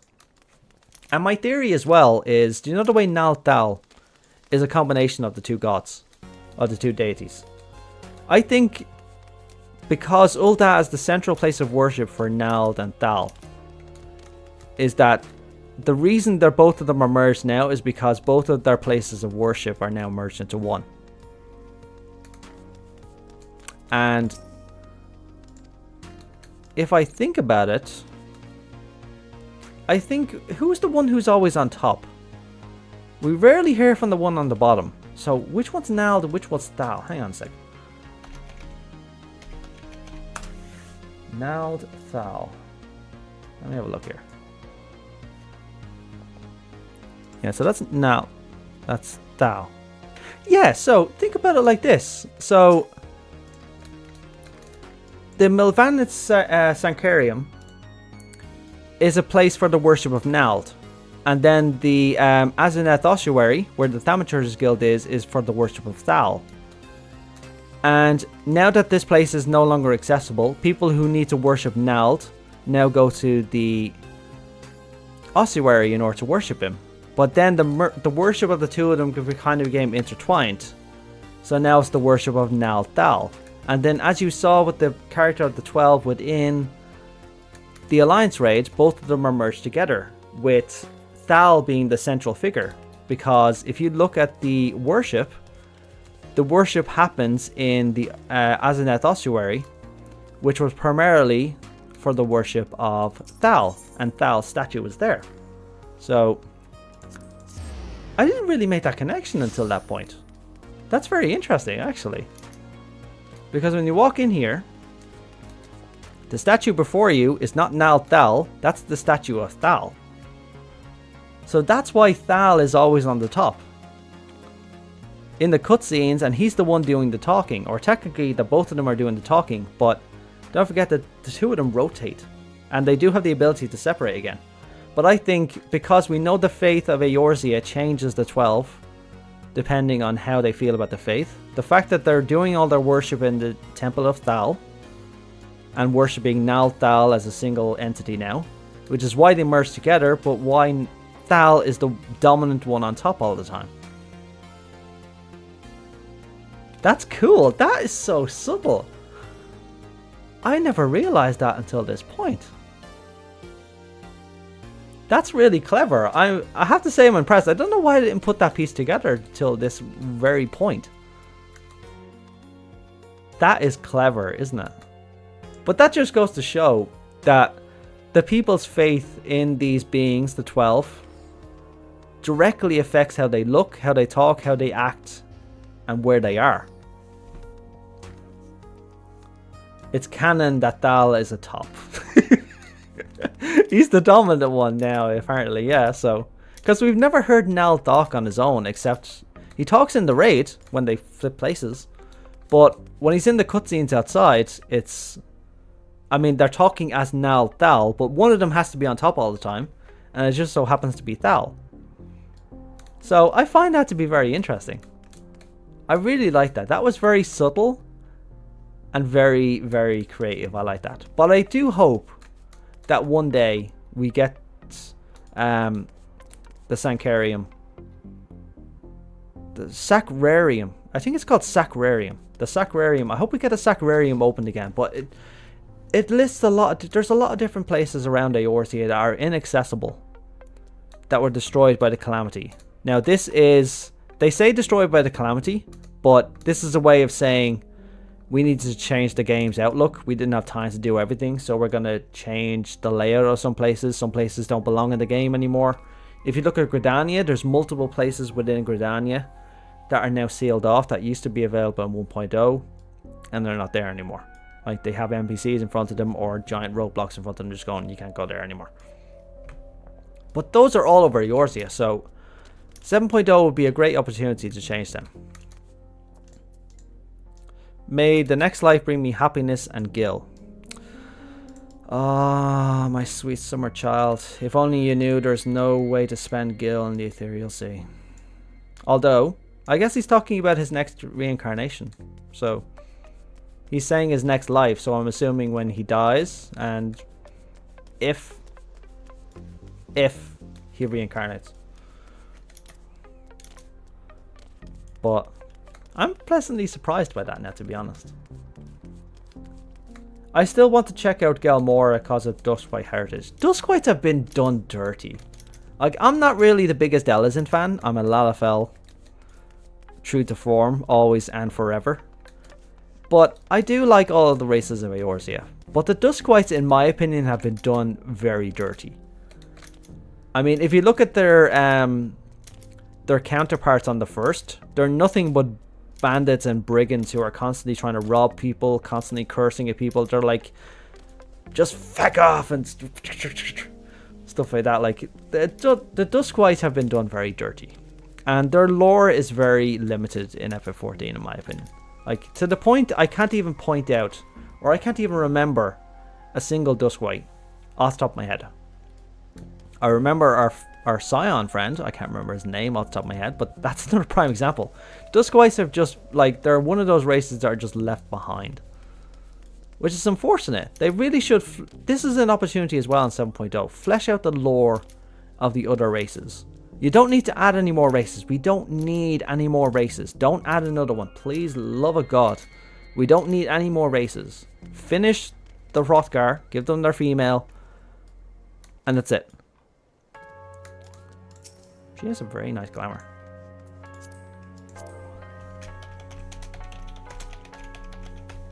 Very nice glamour.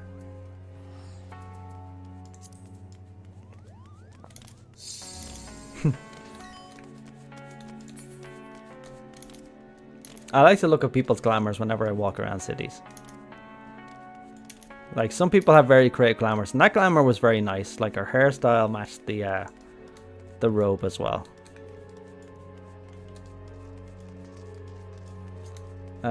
Let's see. Is there anything else I wanted to go through? Because I've gone through most of the topics already, but if you do have any questions, just feel free to ask. I'll answer them. The guy who wanted to kill Gaius is a Duskwite. That's very true as well. Yeah. Past tense though. We didn't see him in the latest Tataru's Grand Endeavor. The Lala Islands to the south are a thing, right? Maybe we could go there in 7.0 for something. Lala lore. I did actually point out the South Sea Isles in my video of where to next for 7.0 and beyond. So if you haven't watched that, Kragon, I recommend you watch it. I pointed out a lot of locations that could potentially be added. The South Sea Isles are on top of my list. Not only because the Lalafell race originated from there, but also the arts of the Arcanist also originated from there. It would be a nice actual chance to visit a very unique sort of environment. Although I will say a lot of people haven't been looking forward to zones with more water. And the main reason I mean that is... I'm going to teleport there right now actually. I always get these two mixed up. Will I end up underwater or above water? Above water, okay. This zone is loved by some, hated by the rest. Primarily because it's just water everywhere. But in my opinion, the depths of the water under here was so underutilized. There were so many opportunities for Easter eggs, unknown little discoveries to be made in this underwater environment, but so much of it was just underutilized. You got a couple of environments, of course, like the undersea environments. You got the undersea palace over the other side, but a lot of people just got frustrated with the constant swimming around, which is why we didn't see many seas afterwards, like added to the game. We got some waters that we could dive in the first, but they weren't fully immersed into the main story. Like, some aspects of it were when we had to help out Bismarck, but otherwise they haven't really explored underseas again ever since they did this zone in particular in Stormblood, which in my opinion is a shame. I enjoyed it, and the South Sea Isles would be a prime opportunity because it is stated in lore that the inhabitants of the South Sea Isles use catamarans in order to travel between the small islands. So we could get our own catamaran and start traveling between the islands. I'd love that. If I got a catamaran mount or something like that to travel between these islands, I'd freaking love it.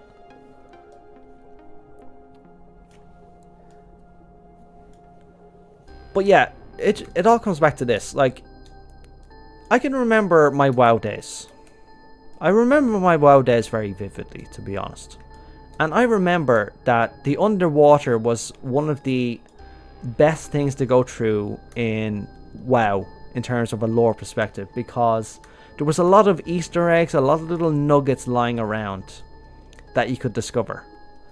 And with this place and with other new underwater places that they added nothing with it from a lore perspective. Like, a prime example is one that came up recently. I know there's a ship, the Easter egg over here, which is the Kobayashi Maru, which is a Star Trek reference, of course. And there's a ship under there, but there's not really much else. I mean, you see those sharks swimming around? I remember getting very scared by one of these as soon as it came out of the corner of my eye the first time I saw one. I was just like, oh my god, it's a shark. And I thought it was going to attack me until I realized it's not actually there, it's background art. And that annoyed me. I really wish it would, like, chomp you and then you fainted and ended up on the land or something. That would have been funny. But yeah, it is what it is. But a prime example of that was added just recently in a couple of patches ago, if I recall correctly. So we're heading to Bronze Lake. It's arguably one of my favorite zones. I can remember sitting here fishing for hours on end. But if you recall, a couple of patches ago, this zone had underwater accessibility added. I'm not exactly sure why. I haven't been interacting with the content that directly involves the undersea fishing here. But the day it was added, I came here going, oh my god, they added underwater for the Wanderer's Palace. I'm like, there has to be little nuggets and references to the ancient city of Nim under here. The same way that the Wanderer's Palace before the Calamity was entirely underwater. Then the water dropped down halfway after the Calamity happened. And then it exposed the palace above us. So I'm like, what else is down here? And to my utter amazement, there was nothing. The only thing down here is the foundations of the palace itself. No little nuggets, no little writings or scrawls on the walls. Nothing to reference that this was once a city. No hidden pathways. No bridges. No nothing. And that really annoyed me. They went through the trouble of adding this zone, and it's only for fishing or some quest that I haven't even interacted with. From a lore perspective, there's absolutely nothing. I mean, they did a great job designing it, but you would have thought that when they designed it like this, they would have given us something, anything, of lore significance. Like, you see these people knocking around, fishing. I'm assuming it's spearfishing down here, but it just annoys me that there's nothing down here. There's fish floating around, and that's it. It really bugged me, actually. To be perfectly honest, it really did bug me. Because I came down here so excited. The first day I was at it, I'm like, oh my god, what am I going to see? What secrets of Nim are down here? Is there going to be a statue or something? And there was nothing. And that upset me, to be honest. I left utterly disappointed. There was much more above the water that interested me than there was below it. Which I assume would make sense. I'm assuming this palace was built because the water level was actually probably this high originally, or just slightly lower. But still, I expected to find something down there. Like a little Easter egg, a statue, anything. Like a lost Tonbury lamp or something, like anything. Although, I want to actually talk about something to you as well. This is something I haven't mentioned before. And it's something that has been at the back of my mind for quite a while. So, where the hell am I?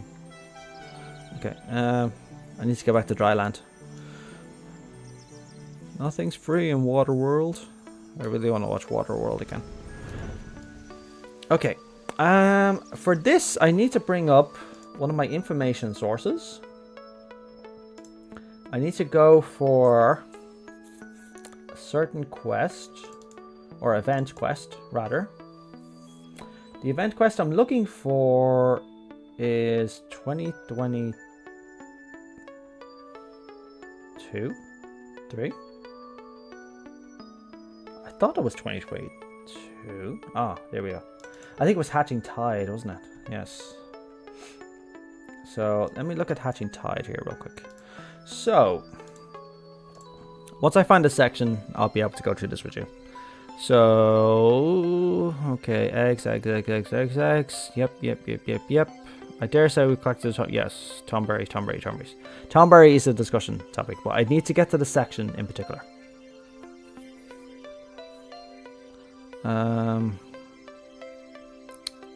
Where is the section? This is the guy we need to deal with, but I need to find the section in order to properly reference this with you. Give me a second. No, that's not them. Yeah, there we go. So, Gilly Alapo states, because this is the event that dealt with the Tonberries, if you recall, and the dressing up as Tonberries during Hatching Tide. So she says, what luck, wouldn't you agree? Hamlin was kind enough to furnish our other volunteers with Tonberry guises, and we're all hard at work preparing for the upcoming fun. And then we get a response that says, we've actually met Tonberries before, which we have. And then Hamlin speaks up, you must be referring to those sightings near Bronze Lake. I wouldn't expect you to know this, but those creatures aren't true Tonberries. They simply bear a vague resemblance to the descriptions in the old stories, and thus were nicknamed thusly. No, the Tonberries I speak of and adore above all else are the original and fictional creatures, spoken of in legend from time immemorial. Except no substitutes. And this set off a light bulb in my mind, just going, okay, hang on a second. So he doesn't consider the Tonberries that reside in Bronze Lake to be Tonberries, and in many ways he's correct, they're not. It was the Green Death that turned them into Tonberries, and void magic was involved with that, as we know. But it also confirmed to us, because I always thought about this before this event came up. I thought about, do Tonberries actually exist? Or is it possible that there are Tonberry looking void scent that we haven't seen yet? We never saw them. But this in my mind confirmed that Tonberries have been an object of myth in Aetherius' society for a long time. And this guy knows what they look like. He's able to make the costumes out of them, and they just happen to look very similar to the Tonberries that we see in Bronze Lake from the survivors of Nim. But this added to my mind, just going, is it entirely possible that true Tonberries do actually still exist in other parts of the world? And is it possible that when we start getting access to other parts of the world, like Mericidia for example, that we might actually start seeing genuine article Tonberries? So it was mainly this dialogue that just set me on this path, and I just found it very interesting, the fact that the main thing he's going off is stories and legends, but he turned his nose up at the other Tonberries, just saying they're not Tonberries. And he's like, except no substitutes. He obviously accepts substitutes when he dresses people up as Tomberries. So why doesn't he accept these people who are clearly Tomberries in our mind? We know what Tomberries look like. These people are Tomberries. But this guy seems to know better. But the main reason I'm bringing this up is because Endwalker has been an endless drop of hints. So is it possible that they just snuck in a tiny hint about an upcoming beast tribe that's being added? And it could end up being the genuine Tonberries. So I would be genuinely surprised if we actually got real Tonberries. And maybe they added, like, they're going, the new beast tribe and Tonberry show up. And I'm like, yes. Maybe real Tomberries are void loppers. You're not the first person to say that, Insanity Pepper. If I recall correctly, you said that before. Void loppers. Void loppers are interesting. It makes you wonder if loppers actually did exist. I'm gonna assume they did exist on the 13th at some point. But it makes you wonder. But it also makes you wonder,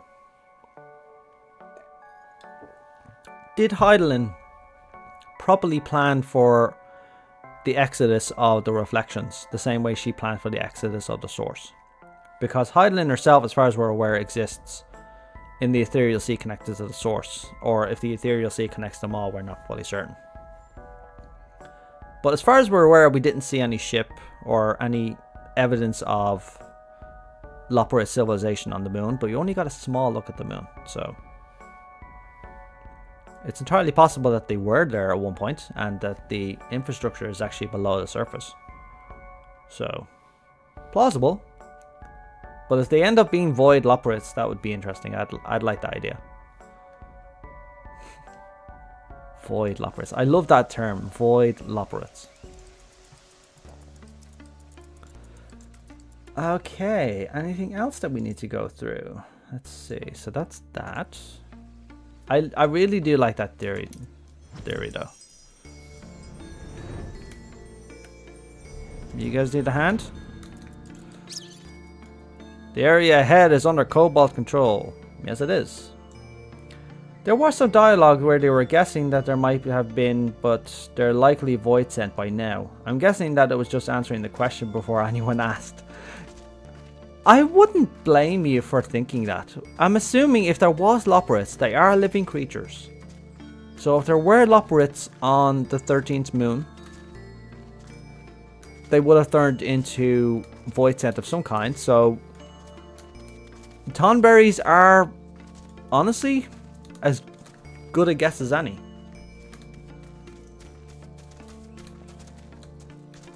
I don't know why I'm accompanying these guys, but I'm assuming if Fate's gonna open up the enter. I think it does, up here. But yeah, I have a feeling that for FanFest coming up at the end of the month, we're gonna get a teaser trailer for 7.0 at least. And they might introduce a sneak peek at one of the upcoming beast tribes. Because it's more than likely we're gonna get at least 2. We've always gotten 2 at the start, and then they add more beast tribes after. So we'll get a look at some of the new races. But if Mericidia is still on the cards, it would likely be one of the Centaur races that we've seen or we've heard about in lore. Do you think that Imp class Void Center are Moogles? Entirely plausible, although we haven't seen evidence of Moogles on the first, for example. So we don't know if they're indicative of the first or not. Loporrits are amazing and raise many questions. Yes, they do. As far as I'm aware, imps are very low level void sent. Well, they're the lowest rung of void sent, the weakest of the weak. I think they're the average citizens or whoever was left, like your average fruit merchant, for example, turned into an imp, and other similar small void sent.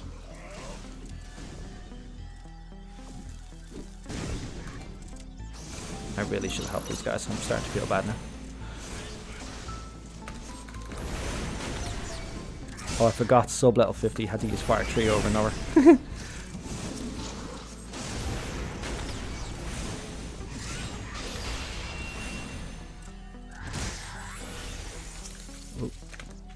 I've been wondering about the FanFest information. I'm guessing the US one, because it's so soon, will focus heavily on the graphical update and maybe the female Rothgar.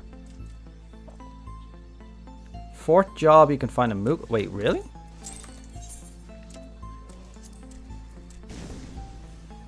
You've piqued my curiosity now, Shade of Red. Let's have a look. Alright, Insanity Pepper's question there. I've been wondering about the FanFest information. I'm guessing the US one, because it's so soon, will focus heavily on the graphical update and maybe female Rothgar. Okay, so we have a delivery Moogle.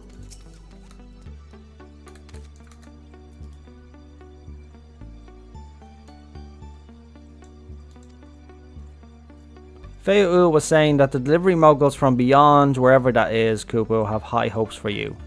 I wonder if they have high hopes for me too.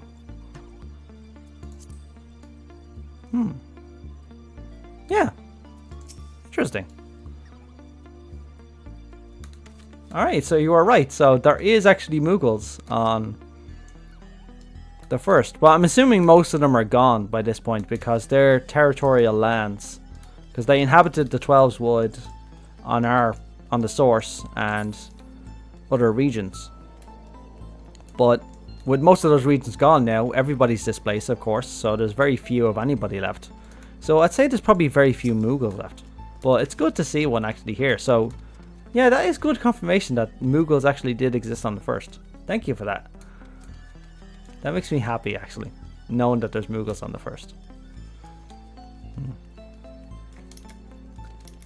There's a delivery Moogle in Elpis as well. I guess in their pre-sundering at the... Wait, what? There's a Moogle on Elpis. Why am I not Why am I only learning about this now? I'm gonna assume it's in Agnagoras, because that's where the merchant is. Why am I only seeing this? Am I just not paying attention? I mean, I know there's minions and creatures all over this part of Elpis. Like there's Spriggans. Right, there's a delivery Moogle around somewhere, so let's have a look. Let's see. No, it's not here. Over here? No. Over here?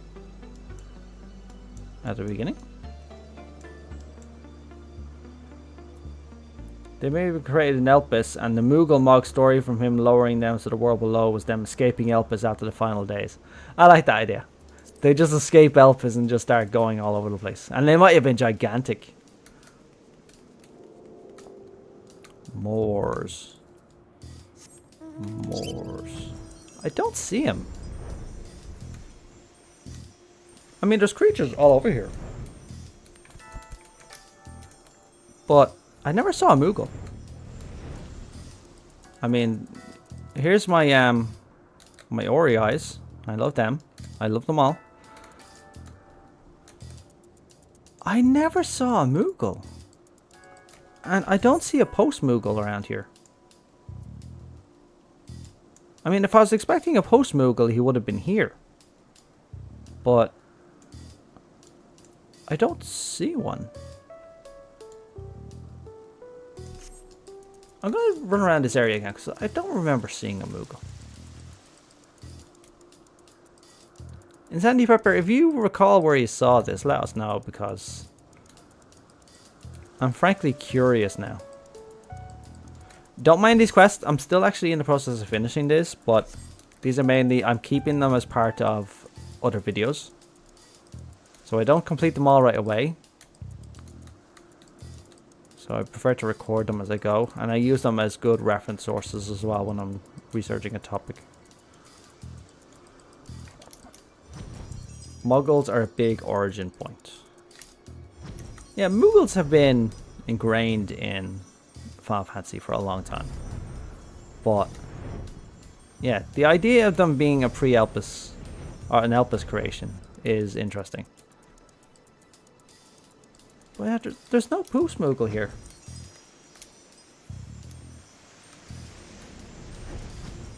Like, unless there is a singular Moogle lying around here doing his thing. I do know there's another place with a lot of critters. Chimelios Zephyros is another place where we met Vana. So, if I recall, there's a lot of people with, yeah,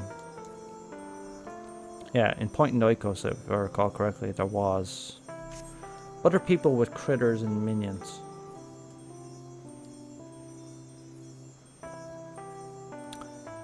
The place where we met Vana. Are you by chance from the future? Yes, I am. How'd you know? Yeah, because they have the little...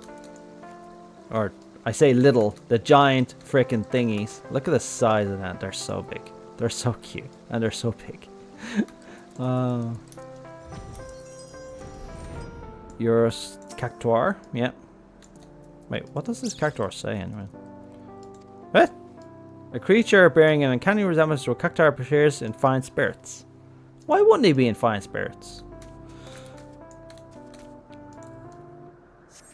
Okay, let's keep looking around. Anybody else got a thingy? Yeah, you've got your... this always made me laugh. Would you explain why it's taken such a liking to you? What's this? Well, this stinks. Yeah, I'm sure it does. Oh, I love that. I love Elpis so much. It's just, it's full of Easter eggs and references. Let's see. Furble. Although, if I recall correctly, Furbles are supposed to be Void Sent, if I recall.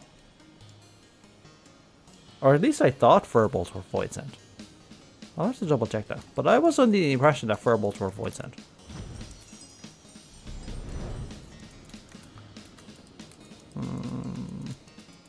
No Moogles. Although everybody has a critter.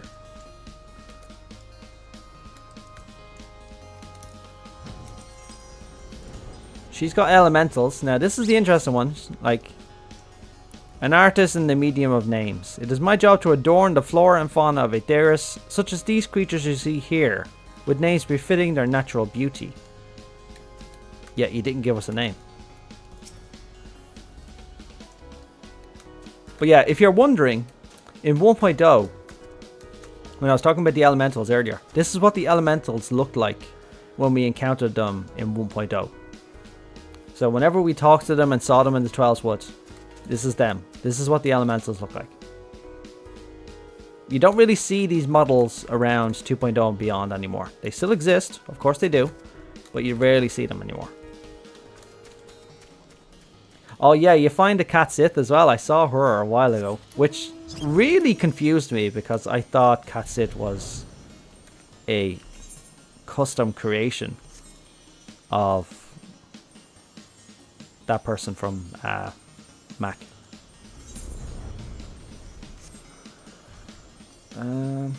I can't see this Moogle, and I don't think if you find it, let me know. And I don't know where he is. I was like, there has to be a Moogle around here. I'm gonna check the front entrance again just to make sure. But as far as I see, I don't see a Moogle, unfortunately, sadly. But Elpis is still a favorite place for me. I mean, look at it. It's just... Elpis is just like... It was a high point of Endwalker for me. Like, I was giddy walking around the entire place because it was just lore after lore after lore. It had everything. Like, it opened so many doors, answered so many questions. It's like the idea was ingrained into Caesar's soul, so it was permanent fixture of our own Sunder itself. That's a good point. She might have been an ancient.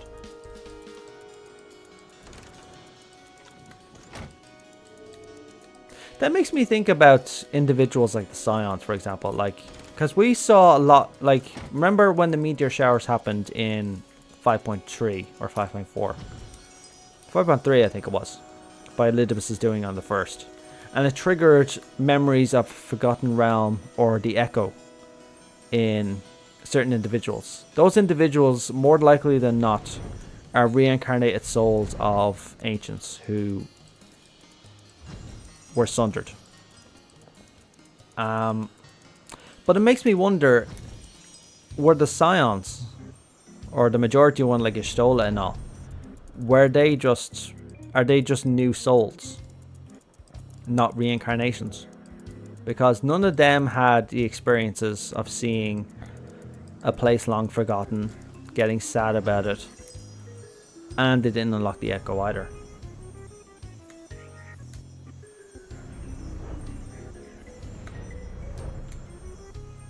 Alright, I'll keep looking for this Moogle later, to be honest. But it might have been in the dungeon as well, because there is a lot of creatures in the dungeons. So there might be a Moogle in there. But yeah, that's it for that, I think. I think we're essentially almost done. I don't think there's anything else I wanted to talk about. I talked about the main stuff already. Although I do think I want to talk about FanFest when it gets very close. Because as I stated before, it is so close. Like, it only just dawned on me today. It's just like, oh my god, it's so close. I can't wait. I can't wait for FanFest.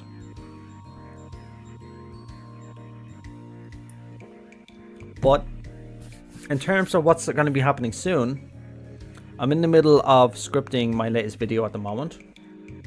I actually did start the script for this next video before my video about the creation of Eorzea.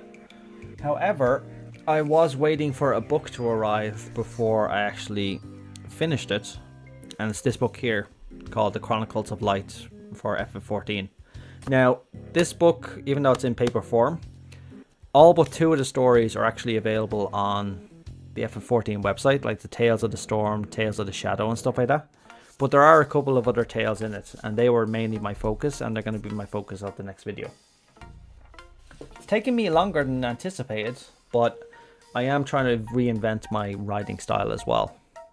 And I'm trying to cut out as many syllabants as I can as well in my writing, because I'm tired of doing although I am trying to improve, although I did fall off the wagon with my last video, unfortunately. So if you got annoyed by that, sorry, it is what it is.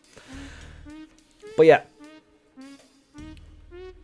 just to reiterate, fully expect a teaser trailer for 7.0 in this this upcoming FanFest. I don't think they can't not give us a teaser trailer. I think if the people at that FanFest didn't get a teaser trailer for 7.0, they would flip out. Like, if they get news about it, great. But it's entirely plausible as well that you wouldn't get a teaser trailer, because we don't know exactly where the plot is going, and a teaser trailer might spoil the plot about what's going to happen with Golbez. So it might be spoiling 6.5 before 6.5 was a thing. Although, thinking about it, they might actually do a release of information regarding 6.5 in that FanFest as well. So we get our first look at that instead of doing it in a live letter. But I think my first guess was correct, that we'll get a teaser trailer for 7.0 at Las Vegas. We'll get an extended teaser trailer in London in October. Then we'll get a full trailer from Japan in 2024. At the very beginning of 2024 as well.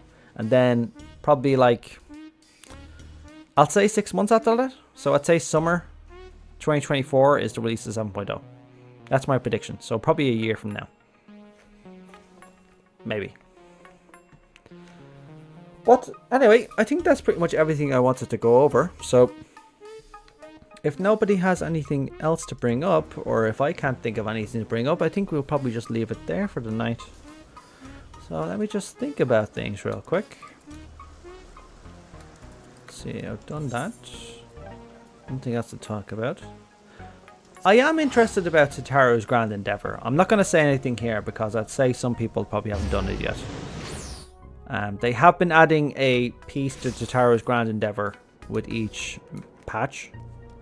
And it has been giving us a lot of closure regarding some of the other characters of the previous expansions. And it's been going in order expansions as well. It started off with Realm Reborn, it went to Heavensward, then it went to Stormblood.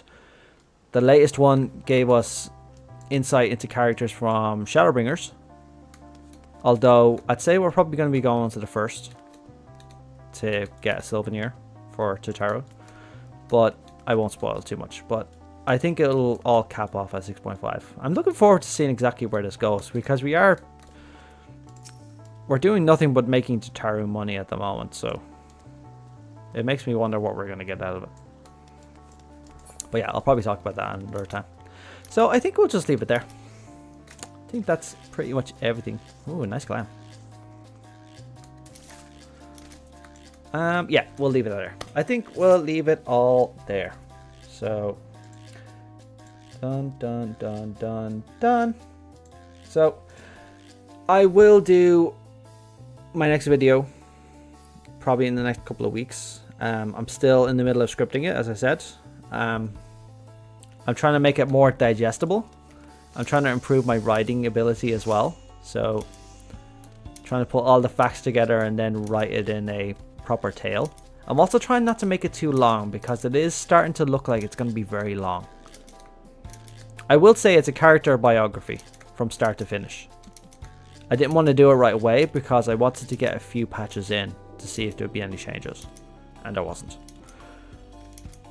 But it's going to take me a while, so I'll do that as usual, and then I'll do a trailer, or not a trailer, a live stream afterwards as usual to follow up that video. But I'd say that would probably be very close to FanFest as well, and we're likely going to get more information about NA FanFest. So I'll cover that as well as other topics and stuff like that as well. But I will leave it there. So everybody, thank you very much for joining me tonight, and I wish you all a very relaxing Sunday. I know a lot of you, your Sundays have probably only begun, or you're still in the middle of them. Here in Ireland, we're winding down now. It's almost 9 o'clock. It is what it is. Work tomorrow. Life goes on. It is what it is. So everybody, thank you very much, and I wish you all a very good night, and I look forward to talking to you all again after my next video launches. But if you do have any questions or anything else, or you want me to cover anything, feel free to ask in the comments of the videos or just message me. Same to you, Shade. Have a great night, everybody. Good night, and have a good one.